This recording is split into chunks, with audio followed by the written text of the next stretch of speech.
তোমার রসুলকে তুমি এত বড় বেইজ্জতি করলা কেন? তুমি যদি নবী সাল্লাল্লাহু আলাইহি সাল্লামের কাছে আমলনামা দিয়া বলো যে ইয়া রাসূলুল্লাহ, এই যে আমি আনিসুর রহমান, আমার সুপারিশটা আপনি করেন হাশরের ময়দানে, এই যে আমার আমলনামা। আল্লাহ নবী সাল্লাল্লাহু আলাইহি ওয়াসাল্লাম যদি আমলনামা উল্টাইয়া দেখবে আর বলবে, হায় আনিসুর রহমান, 6 মাস 1 বছর কোনোদিন ফজরের নামাজ পড়ল না।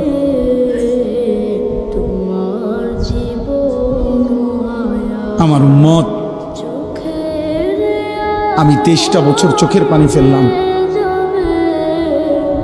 আমি কত পাথরের আঘাত সইলাম, আমি ক্ষুধার কষ্টে পেটে পাথর বাঁধলাম, আমি দান দান শহীদ করা রক্ত নিয়ে ময়দানে বেহুশ হয়ে পড়েছিলাম, আমি সারা রাত দাঁড়িয়ে চোখের পানি ফেলে তোমাদের জন্য, উম্মতের জন্য কেঁদেছিলাম, বিনিময়ে এই আমলনামা।